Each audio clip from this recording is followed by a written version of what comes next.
Hey folks, Jimmy here, aka Palette of the Dead. Welcome back to the channel and welcome to the latest issue of Warhammer 40k Combat Patrol magazine. Now, as per usual with all these videos, if you like them, hit that like button, subscribe if you haven't subscribed already, and of course, drop me a comment down below. Love hearing back from you guys. It goes a massive way to helping out the channel too. Now, this week we're on issue 42 of good old Combat Patrol magazine. It's a paint issue, no minis this week unfortunately, but you know, the paints aren't too bad. So we get Calgar Blue, which as you can tell is a lighter shade of blue. Yeah, it's not too bad. Yeah, you're probably going to be like me and not use it a massive amount. I used a little tiny bit of it out of the pots I've had before, and I use it very sparingly. You'll use it on things like the edge highlights for the Ultramarines and maybe a couple of other places, and not much more than that, in all honesty. So, it is what it is. Anyway, the other one is Celia Greenshade. Now, we will be utilising this a little bit more, and it does come in very handy, as this issue does actually tell us. So, definitely worth having. So, to kick us off, going into the magazine, obviously we have our how to paint guide, and this is all to do with updating minis, because it's just a paint issue, isn't it, really? So, using your Celia Greenshade over things like the orc skin works really well. It adds a lot more definition to your minis, because otherwise you've just got a very monotone green colour to it if you've only used your good old Orc Flesh paint. Using the Celia Greenshade over the top of it, sits in all them recesses, darkens the recesses down, gives it definition and tone and exactly what you want. Using it for things like the brain of the barb gaunts also works very well. It does exactly what you need it to do. It's not too bad. If you've bought anything like the Neuralictor or something like that, for instance, as well, for the good old Tyranids, you could use it there as well. And obviously you can use it on things like smoke, for things like the smokes from the Psychophage. You could use it on smoke from pretty much any other mini that you may want to use it for, and it will do a very good job. It has that kind of tealy greenish look to it, so it looks a little bit kind of gross, toxic, and interesting at the same time. And you can use it on the sash for the Farseer, which personally I'm not a big fan of. When I eventually do get around to painting it, we'll probably go with a different colour personally, but entirely up to you. Once you have painted though, if you're following the magazine, you can have something that looks like all of that. The Orc looks the best. The Psychophage smoke looks really good, and the brain of the barb gaunt looks really good. Over things like the sash and any large flat areas, the biggest downside with using a shade is it can pull very easily and look a little bit patchy and ropey and everything like that. You don't want that. It won't look very good. So use it sparingly, draw downwards, don't leave it sit in heavy areas. So obviously drawing it over fairly lightly over things like the Orc works very well, and gives it a nice tone and definition from that monstrosity. Anyway, moving on from there, we get lore to do with the Orcs. So the Orc Lore is really cool and really quite interesting. So the Great Green Tide. For many thousands of years, the Orcs have been a great force of destruction in the galaxy, and to this day, they remain a persistent threat. The number of Orc hordes is beyond counting, and their brutal campaigns are greatly feared by their enemies. The Orcs have been gleefully waging war on all who cross their path for as long as they have existed. Although rumoured to have been created as perfect weapons of war, they are now an ungoverned rabble, driven by their warlike instincts and lust for combat. So, as you can imagine, the Orcs, just like they are in Warhammer Age of Sigmar and Warhammer the Old World, just live for battle. They love for beating the hell out of everything, being very smashy and everything like that, and just brutality.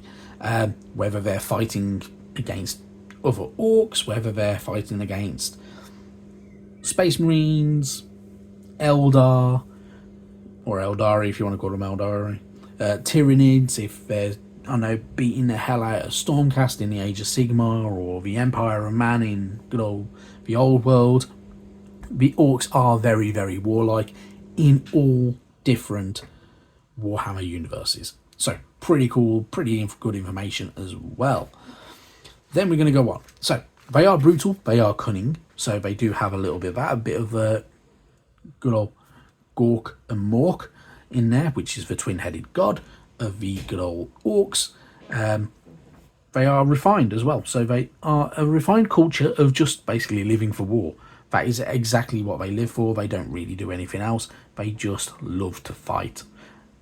Whether they are the beast snagger boys, whether they are you regular orc boys, whether they are the speed freaks or anything in between, they love just basically beating the hell out of each other, which is always really, really good fun to see. Then you move on with the power of War. So, War is at once a battle cry, an energy, and a phenomenon that drives orcs to ever more violent behaviour. Wherever orcs go, a mysterious power drives them to mass in ever greater numbers and become more and more violent, ending in giant campaigns involving a huge number of orcs on a colossal destructive rampage. Wherever orcs gather together, a mysterious power starts to rise. The more they become excited, the more the power builds, swelling up to a crescendo that in turn attracts more orcs and provokes more excitement. This energy is known as war energy, and it lies at the heart of orcish way of being. Almost anything can provoke a build-up of war energy, such as squig eating contest, a fist fight, or a brawl between rival clans. Once the energy starts to build, it is almost unstoppable, and huge planet-spanning armies have been known to form around what was initially a small and localised surge in war power. So, you get a little bit of information about how the orcs kind of think, work, and everything like that, which is really, really good fun and quite interesting at the same time. So, a little bit of good stuff there. So, pretty cool. On the other side of that as well, you get a nice, really, really kind of cool photo of different orcs and the boys crashing into everything, and the boss that lets out battle cries over the clanking of machinery, and boys nearby are driven into a brutal frenzy, and even some of their war engines as well. So they're different vehicles like the Deathcopters, killer cans and stuff like that. And yeah, pretty good stuff. The other interesting thing with the orcs is they have some very other interesting lore as well. So if you really want to, you can look at the other beginnings and stuff like that, and it's definitely worth searching on YouTube for the War in Heavens and the kind of the history of the 41st millennium and everything like that. Gives you a really good understanding about the lore of Warhammer 40k. And the other thing with the orcs is their stuff doesn't look very sensible and doesn't always look like it should work. However, the way orc machinery works is it is kind of chucked together, and they believe it works, so it works. They believe a vehicle should drive, so it drives. They believe something should fly, so it flies. There is no real sense to it. They will literally bung an engine in, they will bung a load of other bits and pieces together, and then they just go, yeah, this should fly, and they believe it's going to fly, and it flies. Or they will put a couple of wheels together and a bit of a frame, and they might put an engine in there and put a load of guns on there and loads of heavy scrap iron, and they believe it drives. They also have a unique thing where they believe that the colour red is a fast colour, and it works for them. So if they have a vehicle that is red, it generally goes faster. So they add red to certain vehicles to make it faster, because they believe that is a fast colour. So it just works. Pretty interesting, but really fun, and there is a lot more lore to them other than that makes them a very interesting race in the 41st millennium, and truly unique in a lot of ways. So definitely worth having a read into them if you're interested in your orcs. Moving on from there, though, we get the technology in the 41st millennium, when I can learn to speak. So all species depend on technology to further their cause and survive the horrors of the era Indominatus.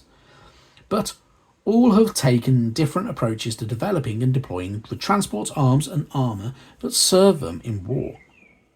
This has led to a great variety of threats across the galaxy, with each enemy presenting a new challenge.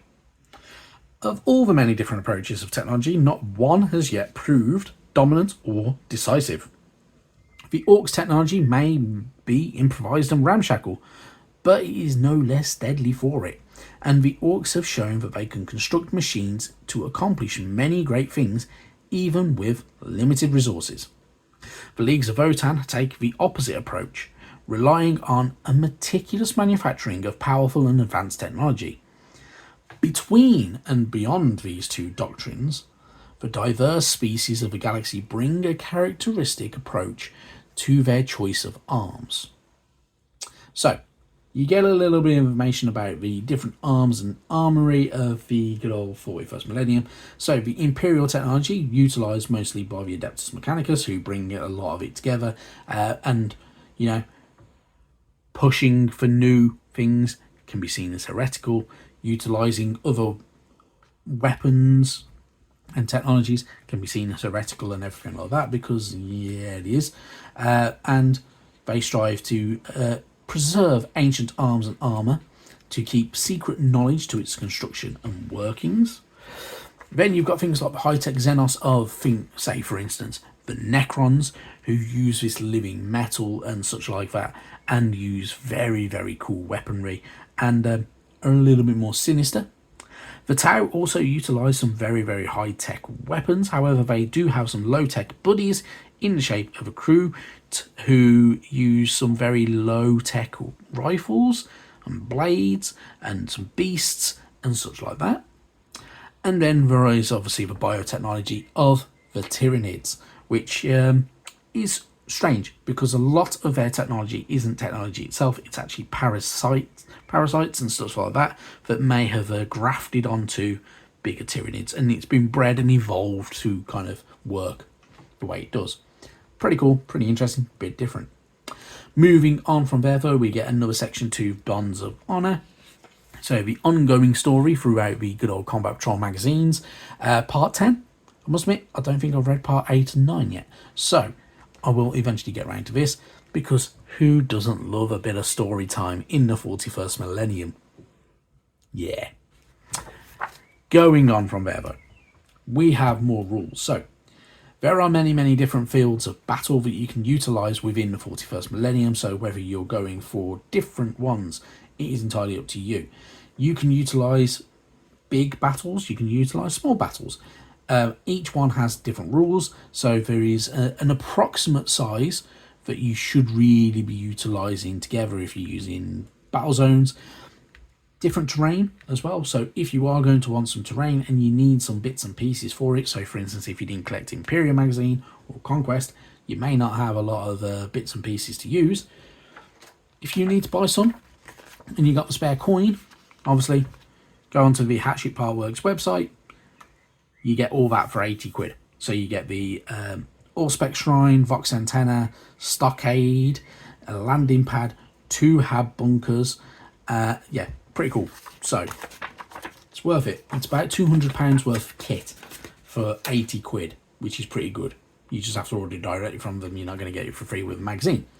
Anyway, carrying on from there, if you did collect good old Imperial magazine, you may have the crates, you'll have the good old ruined manufactorum buildings and such like that, and the generators.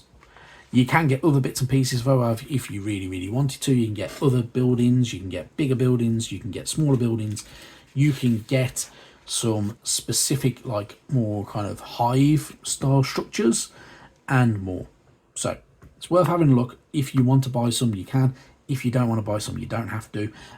If you want to go third party and you can get MDF ones, you can get them from places like Wayland Games or Element Games, which obviously I have affiliate links in the description down below if you want to order some. MDF terrain can look very, very differently. You can build your own, you can build it out of Lego, entirely up to you. Have a bit of fun with it, but yeah, it's there if you want it. Moving on from there though, we get our actual Combat Patrol page for the Chaos Space Marines. They are obviously the Dark Zealots, so you're using your Dark Apostle, Legionaries, Havocs and Hell Brute ignoring your Chaos Space Marine Terminators because they are the bonus minis that came for these. So, but that's your actual combat zone, combat patrol, the dedicated one.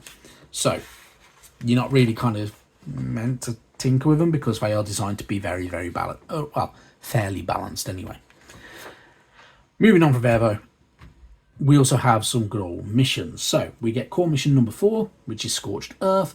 Literally, attacker, defender, 4 objectives, smashy smashy, have a bit of fun with it, enjoy yourself, have a good playthrough. If you want to play through it multiple times with different combat patrols, you have a little tracker if you wanted to use it. You don't have to use it, you can make your own, you can set up a digital one on, I don't know, Google Docs or anything like that, your choice. But yeah, it can help you track, see what one's won here, there and everywhere, so you get a good chance to play through as much as possible. Then we actually get core mission number 5 as well, which is for Sweeping Raid. Again, attacker, defender, 4 objectives. You have home objectives in this one, so if your idea is that you can kind of smash through, if you can control your opponent's objective, that's always a really, really fun way of doing it. So have a good bit of fun with it. And again, you can track on there. So pretty good stuff. Moving on from there.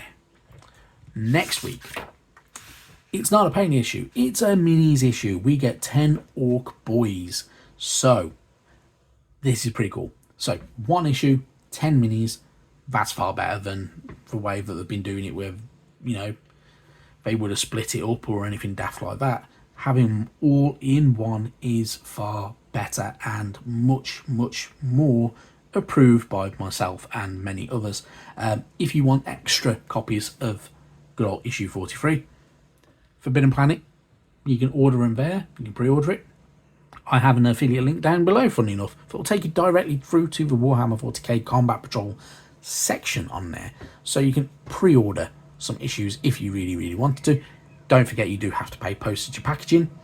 But yeah, if you want extra, so if you want a big Orc army, worth ordering more.